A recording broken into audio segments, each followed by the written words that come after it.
और topic is desalination of water. सबसे पहले हम देखेंगे कि डीसैलिनेशन ऑफ वाटर होता क्या है। Desalination of water is the process that take away mineral component from saline water. Salt water में से मिनरल कंपोनेंट्स को सेपरेट करना और एक्सेसिव सॉल्ट को रिमूव कर देना डीसैलिनेशन ऑफ वाटर कहलाता है। हम देखेंगे कि डीसैलिनेशन बेसिकली होता क्या है। More generally desalination refer to removal of salt and mineral from a target substances. किसी भी टारगेट सब्सटेंसेस में से, फॉर एग्जांपल सॉइल में से, सॉइल में अगर सॉल्ट की कंसनट्रेशन ज़्यादा हो गई है, अगर वाटर में सॉल्ट की कंसनट्रेशन ज़्यादा हो गई है, किसी भी चीज़ से सॉल्ट को, इम्प्योरिटीज़ को रिमूव करना और वाटर को फॉर एग्जांपल अगर हम पढ़ रहे हैं डिसैलिनेशन ऑफ वाटर, वाटर को कंजम्पशन के काबिल बनाना डीसैलिनेशन कहलाता है। For example desalination of soil, desalination of water etcetera, which is an issue for an agriculture. For example अगर सॉइल के हम डिसैलिनेशन इसलिए करते हैं क्योंकि सॉइल जो है इशू क्रिएट कर सकती है। अगर सॉल्टी होगी तो इशू क्रिएट कर सकती है एग्रीकल्चर के लिए। उसके बाद आ जाता है हमारे पास इसका पर्पस क्या है। Water specially desalination of water का पर्पस क्या है। Water specially sea water is desalinated. Sea water को डिसैलिनेटेड किया जाता है to produce water suitable for human consumption और इरीगेशन। ह्यूमन कंजम्पशन के काबिल बनाने के लिए। और जो बाय प्रोडक्ट होता है डिसैलिनेशन के बाद, जो यूज़फुल वाटर होता है उसको रिमूव करके जो जिससे रिमूव किया जाता है वो सॉल्ट वाटर, उसको ब्राइम कहते हैं। Desalinization is used in many sea going ships and some marine. Most of the modern interest क्या है कि डिसैलिनेशन के पर्पज़ के लिए कि कॉस्ट जो है, कॉस्ट इफेक्टिव प्रोसेस यूज़ किया जाए, प्रोसीजर यूज़ किया जाए जिससे जो कि ह्यूमन के लिए भी बेनिफिशियल हो, और इसके लिए most of the rainfall independent resources को यूज़ किया जाता है। फॉर एग्जांपल रेनफॉल से जो एस्चुरीज बनती हैं या कोई भी सी वगैरह बनता है। Due to its consumption desalinating sea water generally most costly. Sea water जो है वो मोर कॉस्टली होता है डिसैलिनेशन के लिए देन फ्रेश वाटर से, क्योंकि फ्रेश वाटर के अंदर सॉल्ट की कंसनट्रेशन ज़्यादा होती है और सी वाटर के अंदर सॉल्ट की कंसनट्रेशन फ्रेश वाटर के अंदर सॉल्ट की कंसनट्रेशन कम होती है और सी वाटर के अंदर सॉल्ट की कंसनट्रेशन ज़्यादा होती है। Desalination process are driven by either thermal or mechanical energy as the primary energy type.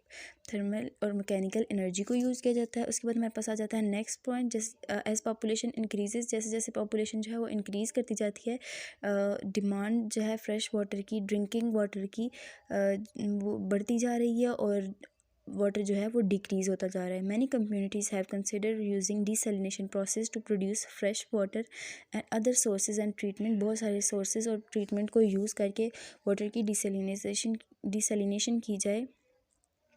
The feed water for desalination water can be sea और ब्रैकिश वाटर, या सी वाटर लेते हैं या फिर ब्रैकिश वाटर लेते हैं। इसकी डिसैलिनेशन के पर्पस के लिए brackish water contain more salt than fresh water. Brackish water में फ्रेश वाटर से ज़्यादा सॉल्ट प्रेजेंट होता है और सी वाटर से कम सॉल्ट प्रेजेंट होता है। It is commonly found in estuaries, या एस्चुरीज में प्रेजेंट होता है which are lower course of river than when they meet sea and aquifers क्या होते हैं which are stores of water underground. उसके बाद हमारे पास आ जाता है सोर्स वाटर।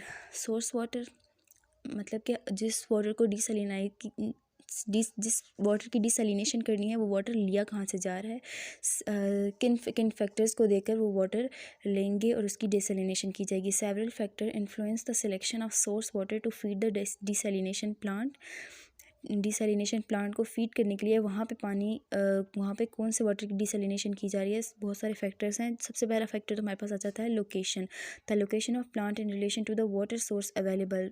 लोकेशन देख के उस लोकेशन पे प्लांट लगाया जाएगा, डिसैलिनेशन प्लांट, जहाँ से वो आगे नेक्स्ट फॉर एग्जांपल अगर एग्रीकल्चर के लिए हमें पानी चाहिए तो वो इसको प्रोवाइड भी किया जा सके। उसके बाद आ जाता है the pre treatment option available.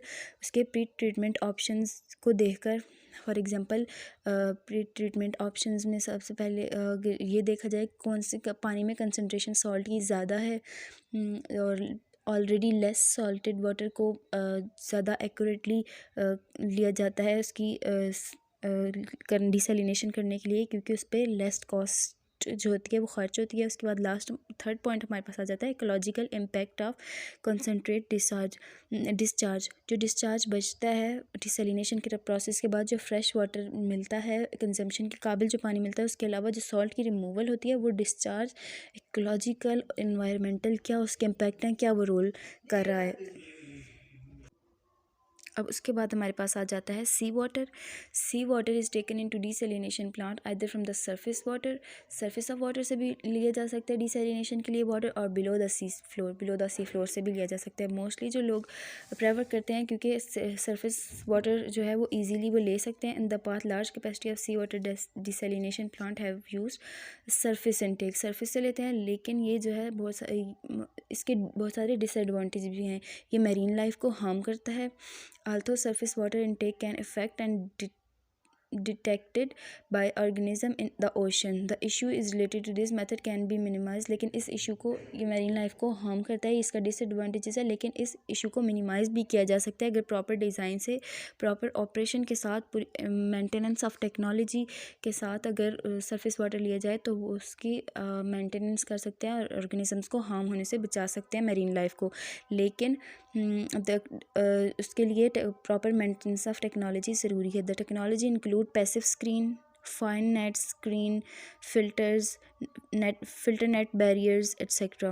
When the water is taken from below the surface, अगर बिलो द सरफेस सी से वाटर लिया जाएगा तो वो जो है लेस हार्म प्रोड्यूस करेगा, वो ऑर्गेनिज्म उस तरह से हार्म नहीं होंगे, मेरीन लाइफ को ज़्यादा अफेक्ट नहीं करेगा। Method of subsequent intake include vertical beach wells, radial Wales.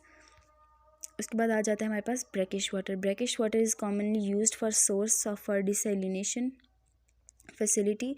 It is usually pulled from the local estuary, ये लोकल एस्चुरी से या ब्रैकिश इनलैंड वेल से लिया जाता है क्योंकि इसमें जो है सॉल्ट की concentration as compare to seas less होती है। Brackish water and need less pre treatment which decrease overall, इसमें जो है लेस ट्रीटमेंट यूज़ होता है क्योंकि इसमें सॉल्ट की कंसनट्रेशन एज़ कम्पेयर टू सी कम होती है, तो उसके ऊपर ज़्यादा कॉस्ट भी नहीं लगती। However disadvantages is that disposable of brine, क्योंकि ब्राइम की जो है इसकी स्पेस की वजह से ब्राइम का एक्सपोयर एनवायरनमेंट से होता है और जो कि हार्म भी काज करता है। उसके बाद हमारे पास आ जाता है distillation technologies. Two type of distillation technologies are primarily use around the world. पास आ जाती हैं distillation technique. Two type of distillation technologies are use primarily throughout the world. दो तरह की टेक्निक यूज़ होती हैं। पहली हमारे पास आ जाती है थर्मल डिस्टिलेशन, दूसरी आ जाती है मेम्ब्रेन डिस्टिलेशन। अब हम देखते हैं thermal distillation. 3 major large scale thermal distillation process जो है वो यूज़ किए जाते हैं। Multi stage flash distillation, multi effect distillation, vapour compression distillation. Another thermal method जो है कि अगर स्मॉल स्केल पे हमें प्रोडक्ट प्रोड्यूस करना हो, स्मॉल स्केल पे डिस्टिलेशन करनी हो तो सॉलिड डिस्टिलेशन मेथड भी यूज़ किया जाता है। उसके बाद हमारे पास आ जाता है stage distillation. 3 major membrane processes जो है हमारे पास स्टेज डिस्टिलेशन में आ जाता है। मेम्ब्रेन डिस्टिलेशन में इलेक्ट्रोडायलिसिस रिवर्स्ड और रिवर्स्ड ऑस्मोसिस। हमारे पास जो है मेन प्रोसेस जो होता है मेजर यूज़ किया जाता है जो डिस्टिलेशन के लिए, वो हमारे पास आ जाता है multi stage flash distillation. Multi stage flash distillation is the process that set the saline feed water through the multiple chamber. Saline water को मल्टीपल चैम्बर से इंट्रोड्यूस करवाया जाता है, चैम्बर्स के अंदर सलाइन वाटर को, और उसके बाद in this chamber water is heated, water को हीट किया जाता है, उसको कंप्रेस किया जाता है हाई टेम्परेचर प्रोवाइड करके, हाई प्रेशर प्रोवाइड करके। As the water progressively passes through the chamber, जैसे जैसे वाटर जो है वो पास करता जाएगा चैम्बर्स में से, उस पर से प्रेशर आहिस्ता आहिस्ता रिड्यूस कर दिया जाएगा और जिसकी वजह से जो है वाटर जो है तेज़ी से बॉयल हो जाएगा। जैसे वाटर बॉयल होगा the vapours which is fresh water which is produced in each chamber, जो वेपर्स की फॉर्म में वाटर जो होगा वो कंडेंस हो जाएगा और कलेक्ट हो जाएगा चैम्बर्स के अंदर, कंडेंस हो जाएगा, एट लास्ट जो है वो कलेक्टेड होता जाएगा as a useful water product जो कि हमने कंज्यूम करना है। कि नीचे डायग्रामेटिकली शो किया गया है चैम्बर्स को। Distillation plant for distillation of water.